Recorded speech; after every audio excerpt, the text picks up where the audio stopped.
everybody for being here. I had a privilege back in 2015 to go to London and then to different places in Ireland with my dad. I was the delegate for the state of Tennessee back when I was a young lawyer. I was the young lawyer delegate for the state of Tennessee to the American Bar Association House of Delegates. And it just happened to be, I'm so lucky, it was the year that they were celebrating the 800th anniversary of the Magna Carta. And so they organized a trip and we all went to Runnymede, which is the field where the Magna Carta was signed, and the Queen came, and Prince Philip, and William was there, and Princess Margaret. And I knew as they were describing this trip that I was going, and that Walter Bassart would be my plus one. And so Dad and I had the best time, and it was great. We went to the U.S. Ambassador's house in London, and you may recognize that is his Facebook profile picture where he's standing there like pretending it's his house. And so we had a wonderful time. But then we went to Ireland, and just from the second we got off the plane, it was the greatest trip ever. I'd done the London part and planned that, and he said, I'm doing Ireland. I said, okay. So we get off and I said, how do we find your driver? He'd hired a driver to get us around, and he said, I don't know. And so we look around, and finally this guy finds us, and he says, hi, I'm Derek. And I said, hi, I'm Lee. And he said, why do you look so disappointed? I said, I just thought you'd have a really Irish name. So we get in the car, and he says, what do you think an Irish name is? And I said, I don't know, Seamus? And he said, I knew a Seamus once. He was a real drunk. He moved to America. All right, you can call me Seamus. So we called him Seamus always. And so Seamus was from Cork. And Seamus took us to Dublin first, and Dad and I went to Ireland to taste whiskey. He liked Middleton, and we went to Jameson, and we had plans about what we were going to do, but we didn't realize that there was so much good beer in Ireland. And so, everybody knows Guinness, but I didn't realize that in Ireland, the different regions have different local beers.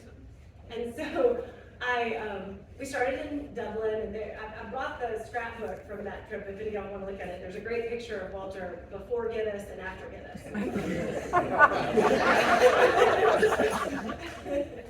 And so we had Guinness in Dublin, and great.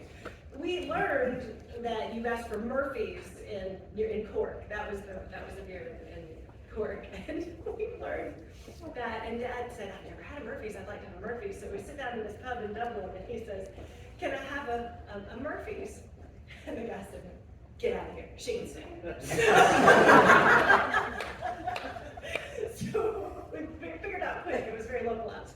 And so we had Guinness there, and then we went to Galway, which is this lovely little town, and I said, Daddy, we gotta do some shopping, we gotta get some things, and we gotta do some stuff. And he said, okay, let's, and so we found this little area, and he said, look, there's a bar.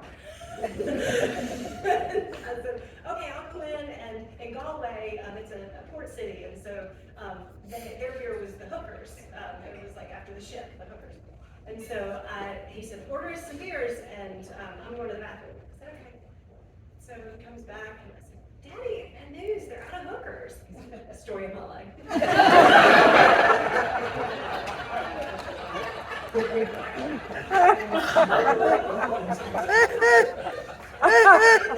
In Galway was, and this is in the scrapbook too, the back of your programs, I hope you'll grab one, was a poem, and it was beautifully framed, and I've tried to find it, replicated, but it was beautifully framed, and he sat there while I did the shopping. And he sat there and enjoyed himself for a few hours, and I came back, and we read it together, and he said, take a picture of that, I loved it. And the day before he died, I was going back through the scrapbook with him, and we read this together. And it says to keep smiling, as no one wants to hear about your troubles, they have cartloads of their own. And he did, he kept smiling. So we finally did get a Murphy's. We finally got a Murphy's, and our Seamus was from Cork, and so he, by that time, of course, you know, as everybody is prone to do, he was in love with Dad. And he said, I'm taking you to my pub. And so we went to his local pub, and it was really great. It was very quiet. It was a kind of an afternoon, and so he says, give me a Murphy's, I'm going to the bathroom. And the next thing I hear is, wish that I was on. I turned to the bartender, she's very nice, and I said, are they having a party back there? And she said, nah, it's awake.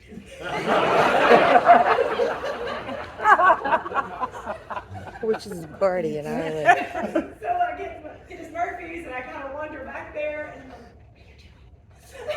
like, he's sitting on a stool, and typical Andy, you're right, he just wouldn't have loved it. There was a room full of women, and he said, they just told me to sit down and sing a song.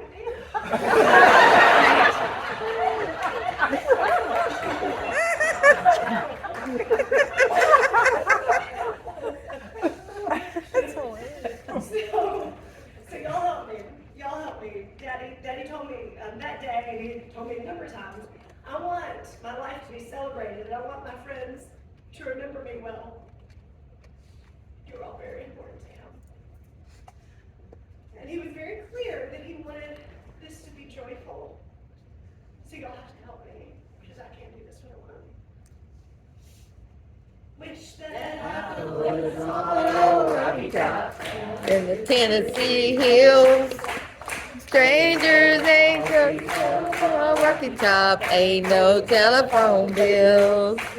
Rocky Top, yeah, on Rocky Top, right, that. Sweet as soda pop, I still dream about that. Rocky Top, you'll always be home sweet home to me. Good old Rocky Top. Rocky Top, Tennessee. Rocky Top, Tennessee.